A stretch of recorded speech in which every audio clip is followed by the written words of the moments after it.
구분 수용의 외에까지 해서 12조 정확하게 알아두고, 그 다음에 이제 그 제13조에 있어서 남자와 여자는 분리 수용한다가 맞는 거지 구분 수용한다가 맞는 게 아니다 하는 거.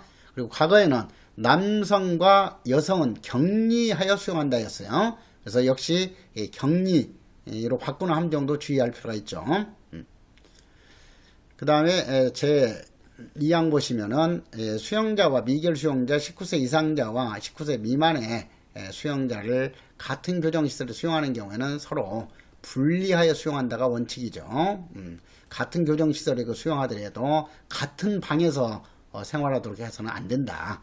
방을 다르게 해야 한다 하는 거예요. 서로 분리하여 수용한다. 그리고 사동도 달리 해야 된다 하는 의미죠. 사동이나 방을 서로 분리해서 수용하는 것이 원칙이지, 이렇게 같은 거실에 수용해서는 아니 된다 하는 거죠. 자, 그리고 이제 좀 세부적으로 주의할 것은 19세 이상 수용자와 19세 미만이 맞는데, 이 미만을 이하로 바꾸는 함정도 항상 주의하도록 해야 된다 했어요. 그래서 그러한 부분들 그 해설까지 해가지고 정확하게 이해하도록 하세요. 그 다음에 이제 14조에 있어서 독거 수용 하게 되면은 먼저 기본적으로 여러분들이 이론에서도 공부했듯이 현행법상 수용 방식은 독거 수용을 원칙으로 하고 예외적으로 혼거 수용을 인정하고 있다. 이렇게 정리를 해야죠. 그래서 그 근거 규정이 바로 제14조예요. 그래서 제14조 독거 수용 보면은 수용자는 독거하여 수용한다가 원칙이지 혼거하여 수용한다가 원칙이 아니죠. 그리고 이제 여기서 여러분들이 이제 제대로 공부한 사람들 같으면은 이론 공부했던 내용이 바로 연계가 돼야 돼요. 그래서 이 독거 수용 방식을 원칙으로 하는 그런 거 교정 시설의 역사는 뭐예요? 바로 펜실바니아제 또는 필라델피아제가 원칙적으로 독거 수용 방식을 바탕으로 하고 있다 하는 거죠. 그리고 거기 펜실바니아제는 필라델피아제의 경우에는 윌리엄 펜의 영향을 받아가지고 엄정 독거제이지 하워드가 제시한 일반적인 독거 수용 방식이 아니다 하는 거죠. 그래서 그 부분도 이론과 관련해서 이 하워드는 독거제의 시조라고 할 수 있고, 그 다음에 엄정 독거제의 시조는 하워드가 아니라 펜이다. 윌리엄 펜이죠. 펜. 그래서 이런 거 항상 이론하고도 법령을 연계시킬 필요가 있는 거죠. 그 다음에 이제 이 혼거제 방식을 원칙으로 삼고 있는 것이 바로 5번제이죠. 그래서 그 이론에 있어서는 펜실바니아제 내지 필라델피아제하고 5번제의 장단점과 특징을 구분하는 문제는 자주 출제가 된다 하는 거예요. 그래서 그런 점을 염두에 두면서 이 독거제를 현행법에서는 원칙으로 규정하고 있기 때문에 펜실바니아제의 영향을 크게 받았다, 이렇게 설명할 수 있는 거예요. 그 다음에 이제 이 예외적으로 혼거 수용할 수 있는 그 사유, 예외적으로 혼거 수용할 수 있는 사유를 묻는 문제도 이런 형태로 출제가 되겠죠. 그래서 시설의 안전질서를 위해서 필요한 때는 혼거 수용할 수 있다, 아니면 X라는 거. 시설의 안전과 질서를 위해 필요할 때 한번 생각해 보세요. 이 교정사고로서 도주 가능성이 높다 그렇게 되면은 이런 거 개호에 유리한 이 구분 방식이 뭐예요? 개호와 관리에 유리한 것은 독거제이다, 이렇게 공부를 했잖아요. 그러니까 당연히 이렇게 이 교정사고를 저지를 가능성이 높은 놈들은 독방에 구금시키는 것이 개호에 유리한 거죠. 교정사고 방지에 유리한 거예요. 그래서 당연히 이런 그 시설의 안전과 질서를 위해서 필요한 경우에는 더욱더 독거시켜야지 혼거 수용할 수 있는 사유로 볼 수는 없다. 그 다음에 신창원이처럼 이렇게 도주할 가능성이 높은 그런 수용자의 경우에는 더더군다나 이제 독방 수용을 해야 되는 거죠. 그렇기 때문에 도주 방지를 위해서 필요한 경우에는 혼거 수용할 수 있다 하는 것도 이론적으로도 전혀 맞지 않는 내용이에요. 그래서 그런 점을 염두에 두면서 독거 수용에 대한 예외 사유 그러니까 뭐냐?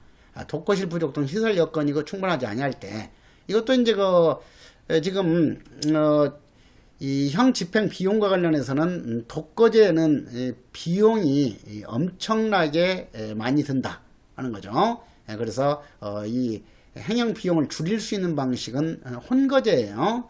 그래서 이제 대부분의 국가는 한정된 예산을 가지고 모든 수용자를 이렇게 독거 수용할 수 없기 때문에 독거 시설이 매우 부족하죠.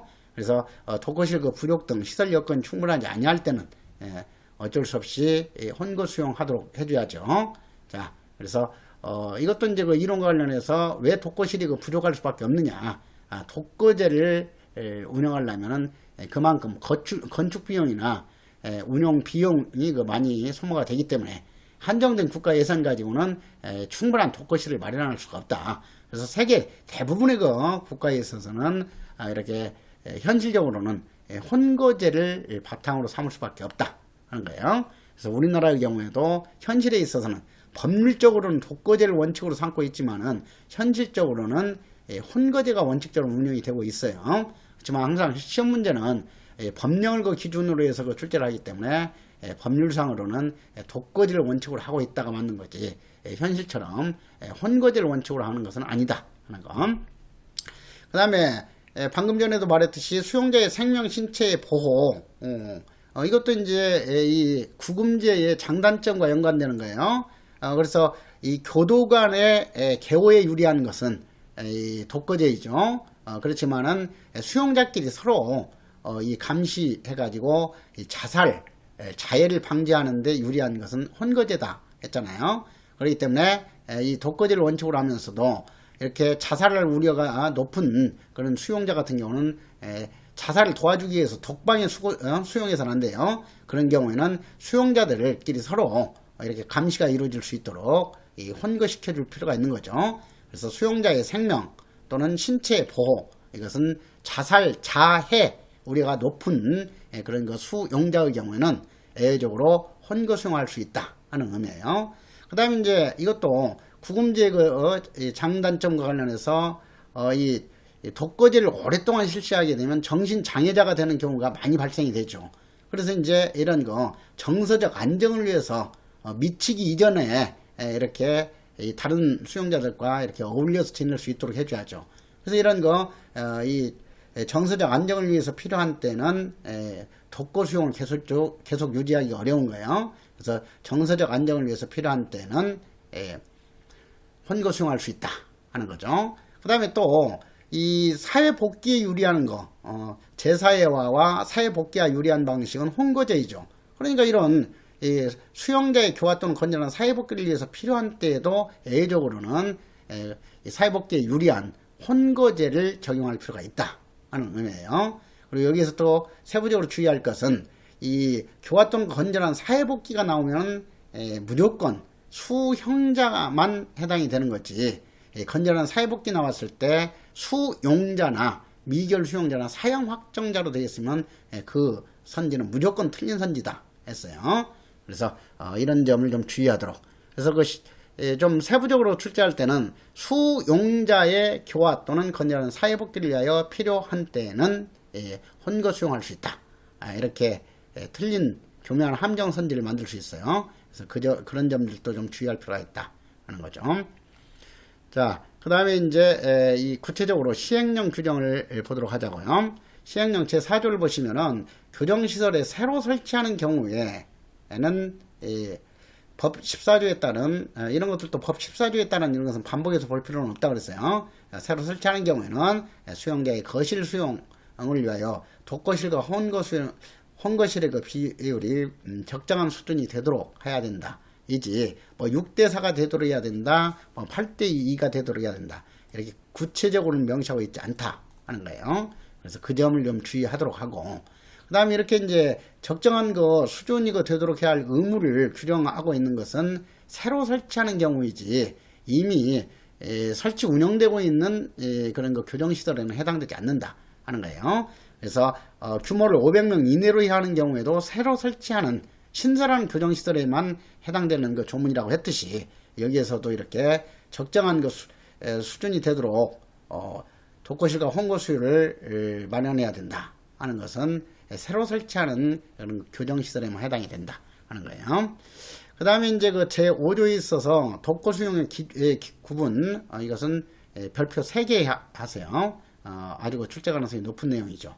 자, 그래서 독거수용은 크게 두 종류로 규정을 하고 있다. 처우상 독거수용하고, 그 다음에 개호상 독거수용이다. 이 개호라는 것은 경계보호의 줄임말이에요. 경계보호. 그러니까 이제 교정사고를 칠 가능성이 높은 놈들에 대해서 이제 이런 엄격하게 경계 보호하기 위해서 강제적으로 독거수용 시키는 거. 이것이 이제 개호상 독거수용이죠. 그러니까 이제 이 개호상 독거수용은 일반적인 그런 그 혼거수용보다도 훨씬 더 가혹한 불리한 그런 그 독거수용 방식이에요. 그래서 이 개호상 독거수용은 이 독거수용 일반적으로 그 독거제를 원칙으로 한다고 할 때도 이 개호상 독거수용이 원칙이 아니고 처우상 독거수용이죠. 처우는 이제 이 교화 개선을 위한 독거수용이다 이 뜻이잖아요. 그래서 개호상 독거수용하고 처우상 독거수용은 이 말바꾸기식 함정으로도 가장 많이 출제하는 거예요. 그래서 앞으로 그 시험에 있어서 이 어떤 그 선지에 처우상 독거수용 해가지고 어쩌지 한다 하면은 99.9%가 틀린 선지예요. 이 어떤 이 세부적인 특칙 규정을 주고 있는 것은 개호상 독거수용 규정이지 처우상 독거수용이 아니다 하는 거예요. 왜냐하면 처우상 독거수용은 오히려 이제 이 독방에서 다른 사람들하고 어울리지 않고 이렇게 편안하게 이렇게 지낼 수 있기 때문에 오히려 이제 큰 혜택을 주는 그런 거 독거수용이 처우상 독거수용이에요. 그렇기 때문에 어떤 인권 침해라든가 이런 것이 발생할 우려가 거의 없기 때문에 혜택을 주는 방식이기 때문에 이 처우상 독거수용에 대해서는 별도로 엄격한 제한 규정을 마련할 필요가 없는 거예요. 하지만 개호상 독거수용의 경우에는 아차하면은 어떤 거 인권 침해가 야기될 수도 있고 위험시될 수가 있기 때문에 개호상 독거수용에 대해서는 특별한 제한 규정을 마련할 필요가 있다 하는 거죠. 그래서 그런 차원에서 이런 그 처우상 독거수용에 대해서 어떤 그 특별한 제한 규정을 두고 있는 걸로 이렇게 출제되어 있다 하면 그것은 무조건 틀린 선지다 하는 것을 파악할 수가 있어요. 자, 그래서 그런 그 측면에서 처우상 독거수용 개념을 이해하도록 하자고요. 주간에는 교육 작업 등을 위하여 처우를 위하여 일과에 따른 공동생활을 하고 휴업일이란 공휴일하고 다른 개념이야. 공휴일은 이제 이 달력이 빨간 글씨로 되어 있는 그런 그 날, 이것을 뜻하는 거죠. 그렇지만 휴업일은 그런 공휴일을 포함해 가지고 작업이 없는 날을 말하는 거야. 여기서 휴 이렇게 되어 있잖아. 그러니까 이제 작업이 없는 날 이 뜻이야. 쉴 휴자니까 작업을 쉬는 날 이 뜻이잖아요. 그러니까 휴업일은 공휴일보다도 훨씬 더 넓은 개념이에요. 이 공휴일에도 당연히 이 교도작업이 부과되지 않도록 돼 있죠. 그러니까 공휴일은 당연히 휴업일이고 그 밖에 이제 교도작업을 실시하지 않는 교정의날이라든가 이런 것까지 다 포함하는 것이 이 휴업일이다. 그래서 이제 작업이 없는 날과 야간에만 독거수용하는 것을 처우상 독거수용이라고 하는 거예요. 그렇지 이것도 이제 이렇게 교묘하게 함정 유도했을 때 틀릴 가능성이 많아요. 처우상 독거수용이란 주간에는 교육 작업 등의 처우를 위하여 일과에 따른 공동생활을 하고 야간에만 독거수용하는 것을 말한다 해버리면 틀린 선지가 되죠. 야간에만 하면 휴업일이 빠져버리니까 그래요. 자, 그래서 그런 점을 좀 주의하도록 해라. 그 다음에 개호상 독거수용 하게 되면 사람의 생명, 신체 보호 또는 교정시설의 안전과 질서 유지를 위하여 항상 독거수용하고 항상 독거수용이죠. 휴업일이 됐건 작업일이 됐건 구분하지 않고 항상 독거수용하고 다른 수용자와 접촉을 금지하는 것을 말한다 하는 거죠. 그래서 이제 이 처우상 독거수용에 유사한 것이 바로 5번제 방식이야. 5번제는 야간 독거제잖아요. 그러니까 이 처우상 독거수용은 5번제와 유사한 방식이고 그 다음에 이제 개호상 독거수용은 펜실바니아제 내지 필라델피아제와 유사하지만 우리나라의 이 개호상 독거수용의 경우에도 예외적으로 이렇게 수사재판, 시대운동 등 할 때는 예외적으로 다른 수용자와 함께 이렇게 접촉할 수 있도록 해주고 있기 때문에 펜실바니아제보다는 엄격한 방식은 아니다 하는 것을 알 수 있어요. 펜실바니아제는 필라델피아제에 있어서는 뭐 수사가 됐건 재판이 됐건 어떤 경우든 이 형기 종료로 석방될 때까지는 접촉을 인정하지 않는 방식이잖아요. 자, 그래서 여기서는 그런 그 이론적인 내용까지 연계시켜 가지고 이 처우상 독거 수용은 5번제와 유사한 방식이고 개호상 독거 수용은 펜실바니아제와 유사한 방식이지만 현행 법상 개호상 독거 수용은 펜실바니아제보다는 엄격한 독거 수용 방식이 아니다 하는 것. 자, 그래서 그런 그 측면에서 이런 그 개호상 독거 수용 예외 사유 이것은 특히 이제 이 승진시험 같은 경우에는 이 정도까지 이렇게 예외상 독거 수용 예외 사유는 몇 개인가 이렇게까지 출제할 수 있어요. 그렇기 때문에 이런 경우 같은 경우는 이렇게 머리글자 암기법으로 이렇게 구분해 놓을 필요가 있고 하죠.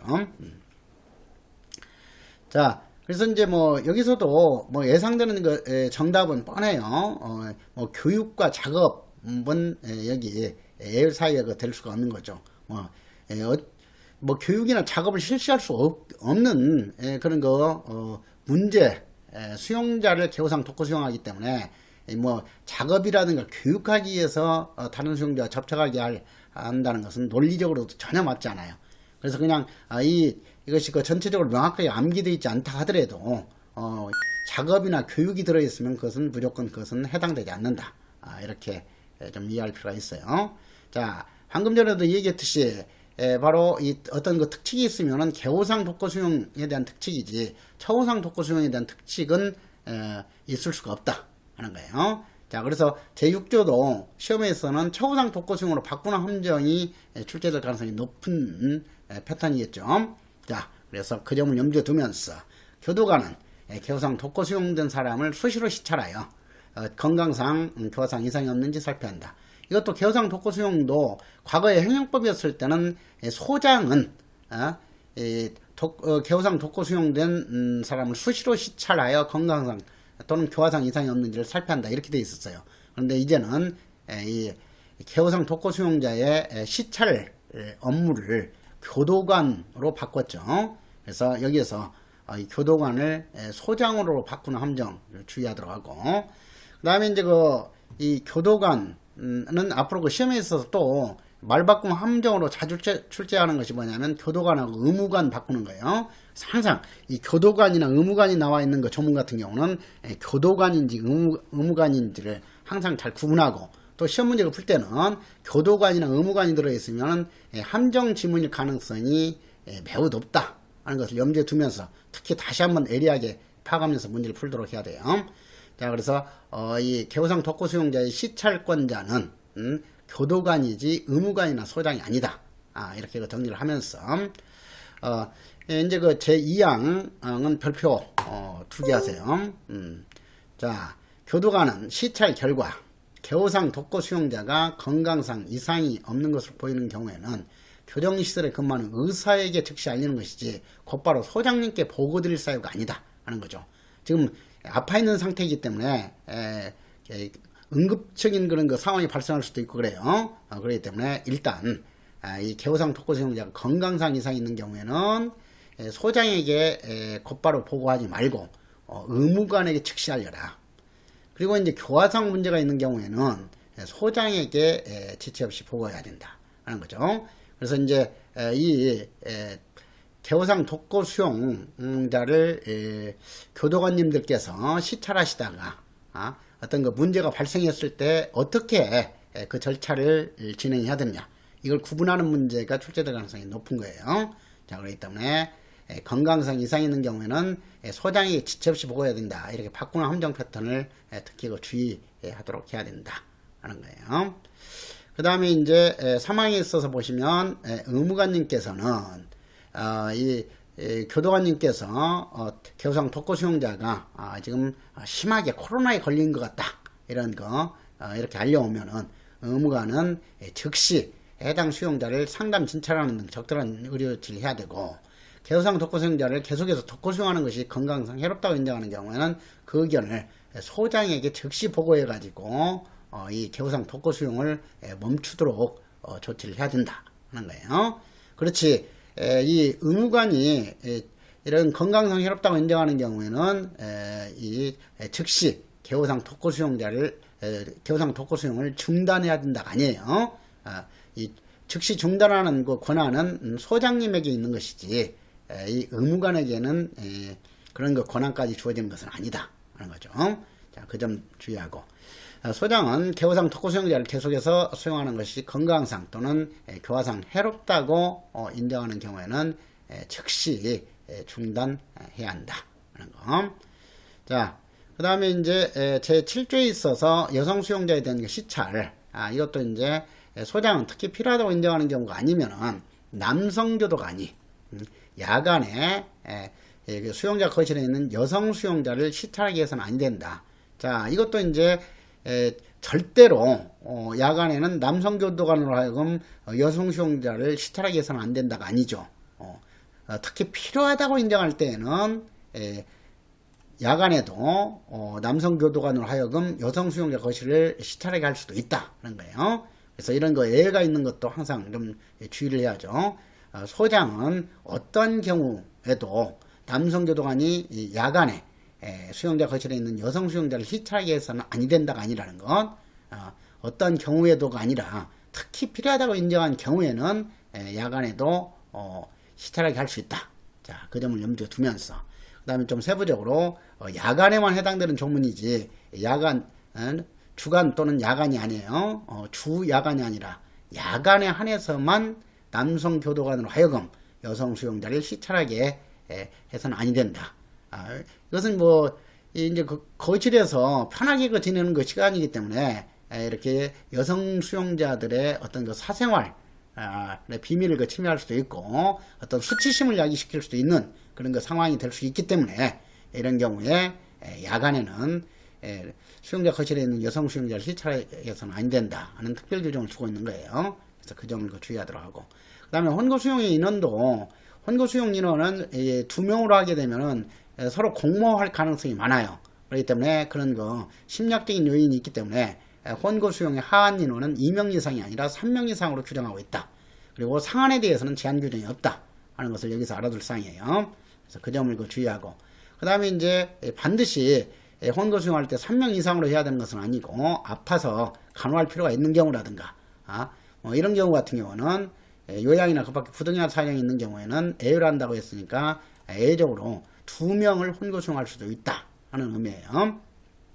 그 다음에 제9조 혼거 수용의 제한 관련해서는 소장은 노역적 유치 명령을 받은 수용자와 자유형 수용자를 혼거 수용해서는 아니 된다 하는 말이지, 노역적 유치 명령을 받은 수용자끼리 혼거 수용해서는 아니 된다가 아니라는 거, 그 점을 좀 주의할 필요가 있어요.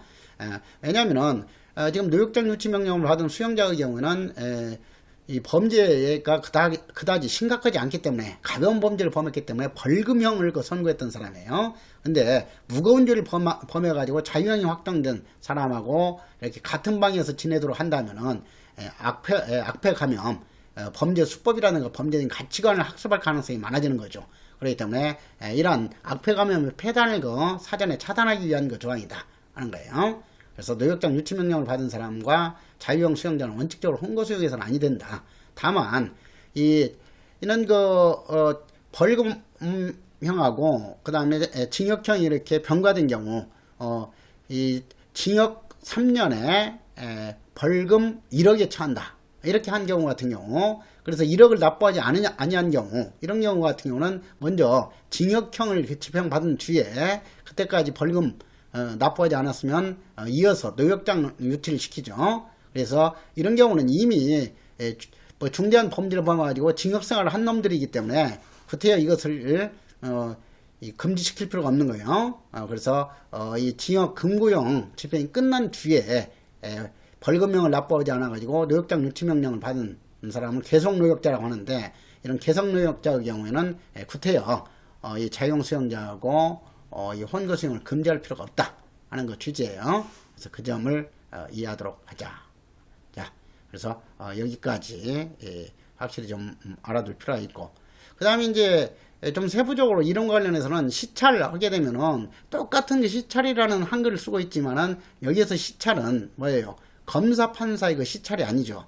그래서 이런 그 용어도 우리 법에서는 명확하게 지금 구분하고 있지 않기 때문에 이런 것은 여러분들이 이해를 통해서 파악할 필요가 있어요. 그래서 이것은 이제 일반적으로 개호행위로서 이 순찰 행위를 우리 법령에서는 시찰이라는 용어를 쓰고 있기 때문에 검사 판사의 그 시찰하고 그런 의미가 다르다 하는 거. 그래서 그런 측면을 좀 주의하면서 법조문을 보도록 하세요. 자, 그러면은 오늘은 여기까지 하도록 할게요.